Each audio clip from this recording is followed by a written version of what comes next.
The Apothecary Diaries, Volume 2. Prologue. "Are you quite serious?" Jinshi asked. Across from him, a man reclines on a couch, a middle-aged ruler with a prodigious beard, who now nodded slowly. They were in a particular pavilion in the outer court.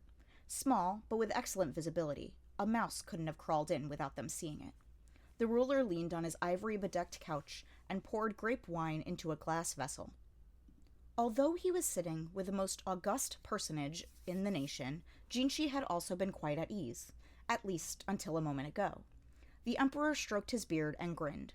Would it be rude of Jinshi to suggest he didn't like it? But the beard looked very good on his majesty.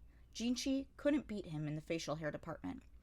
"So what are you going to do now, O groundskeeper of our garden of lovely blossoms?"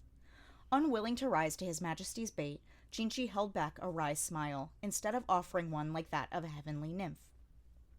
An expression that could have melted any heart he chose. It might not sound very humble, but Jinshi was confident in his own looks, if nothing else. What a great irony, then, that the one thing he truly wanted, he could not get. No matter how he strived, his aptitudes were hardly more than ordinary. Yet outwardly, if in no other way, he was utterly exceptional. It had always used to eat at him, but he had come to accept it. If his intelligence and physical prowess were to be irredeemably average, then he could do all he could with the one advantage he did possess. Thus he came to be the gorgeous overseer of the rear palace. His looks, his voice, seemed too sweet to be those of any man, and he would employ them to the fullest.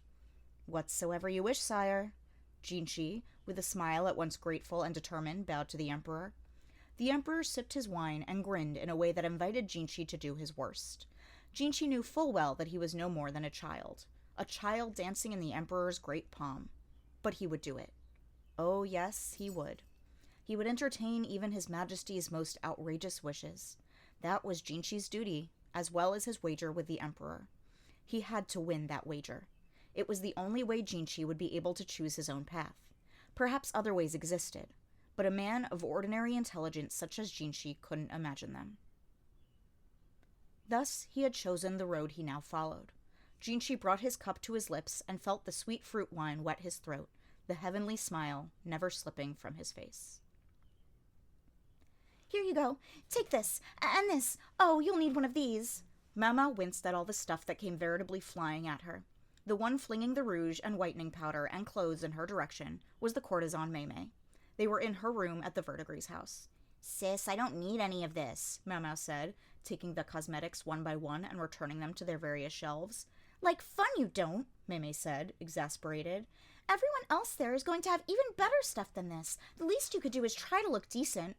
"Only courtesans get this tarted up to go to work."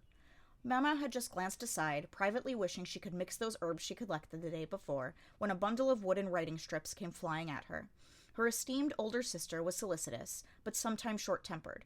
"You finally get a job worth having, and you won't even try to act like you belong there? Listen, the world is full of people who would kill to be in your place. If you aren't grateful for what you've got, your hard-won clientele will run out on you." "Oh, very well," Mama said. Whether administered by the madam or Maymay, education in the Verdigris house could be a bit rough, but there was truth to what she said. Mau picked up the writing strips a bit sullenly. The wood was dark where it had been written on and then erased over and over. Currently, it bore the words of a song, written in a delicate hand. Maymay was old enough to be thinking of retiring from courtesan's work, but her intelligence saw her popularity continue to flourish. She could write songs, play go and shogi, and thereby entertain her clientele. She was one of those courtesans who sold not so much her body as her accomplishments. "You've got a plum job now. Save up all the money you can make." The wood-strip-flinging woman of a moment ago was gone, replaced by Mau-Mau's sweet, caring older sister. She stroked Mau-Mau's cheek with a manicured hand, tucking some errant hair behind her ear. 10 months before, Mau-Mau had been kidnapped and sold into service as a maid in the rear palace. Never in her wildest dreams had she imagined that after successfully making her way back to the pleasure district, she would once again go to work there. To those around her, it must have seemed like a once-in-a-lifetime opportunity. Hence the stern look in Maymay's eyes. "Yes, sister," Mau-Mau said obediently after a moment, and Maymay smiled her graceful courtesan smile. "I hope you'll make more than just money. Make yourself a nice match with a fine man, too, eh? There must be plenty of them just bursting with cash there.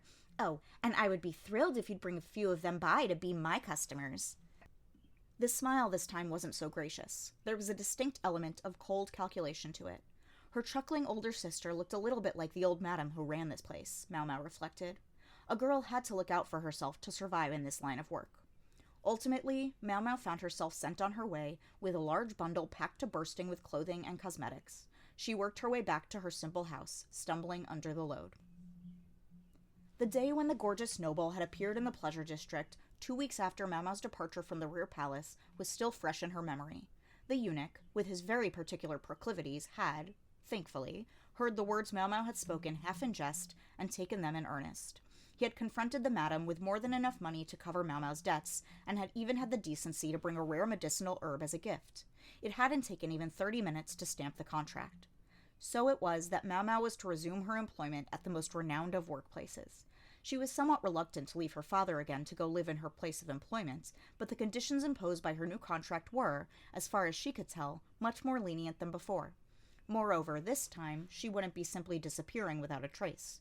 Her father had told her with a gentle smile to do what she wished, but then his face had briefly darkened when he looked at her contract. What had that meant?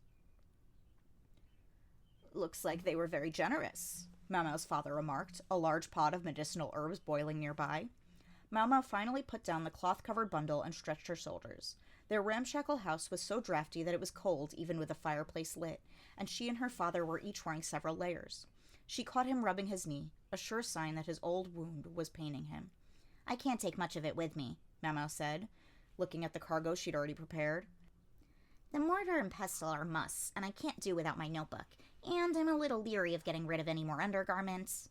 As Mau Mau frowned and grumbled, her father took the pot off the fire and came over. "My Mau Mau, I'm not so sure you can bring these with you," he said, and plucked her mortar and pestle out of her bundle, earning a glare. "You're no doctor. Try bringing these in and they might figure you were planning to poison someone. Come now, don't look at me like that. You made this decision and you can't take it back now." "Are we sure about that?" Mau Mau slumped down onto the dirt floor. Her father deduced at a glance what she was really trying to say. "All right, now, finish your preparations and then get yourself to bed. You can ask them to let you have your tools just over time. It'd be rude not to be focused on your work, at least on the first day." "Yeah, fine." Mau Mau grudgingly returned the apothecary's implements to the shelf, then picked out a few of the most useful-looking parting gifts she'd received and put them in her bundle. She scowled at the whitening powder and the seashell full of blush, but eventually included the latter, which didn't take up too much room. Among the gifts was an excellent padded cotton jacket. Maybe they'd taken the opportunity to foist something on her that a customer had forgotten. It certainly didn't look like anything a courtesan would wear. Mau Mau watched her father stash the pot away and put some wood on the fire. Then he hobbled over to his bed, a simple reed mat, and lay down. His bedclothes consisted only of another mat and a poor outer robe. "When you're finished, I'll put out the light," he said, pulling the fish oil lamp close. Mau Mau packed the rest of her things, then went to tuck herself into her bed on the other side of the room. She was caught by a passing idea, though, and dragged her sleeping mat over toward her father's. "Well, now, it's been a while since you did that. I thought you weren't a child anymore." "No, but I am cold." Was it a little too obvious, the way Mau Mau averted her eyes?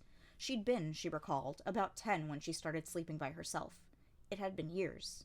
She stuffed the new cotton jacket between herself and her father and let her eyes drift shut. She rolled to one side and rounded her back, assuming a fetal position. It's going to be lonely around here again," her father said calmly. "Doesn't have to be. This time I can come home whenever I want." Mau Mau's tone was short, but she couldn't help noticing the warmth of her father's arm against her back. "Yes, of course. Do come back any time." A hand tousled her hair. "Father," she called him. Dad, Pops, but his appearance was closer to that of an old woman, and everyone agreed that his manner was motherly. Mau Mau had no mother. Not as such. But she had her father who cared for her, and the yammering old madam, and her endlessly lively older sisters. "And I can come back and see them whenever I want." She could feel the warmth of her father's hand, withered like an old branch, still stroking her hair as her breathing fell into the steady, even rhythm of sleep.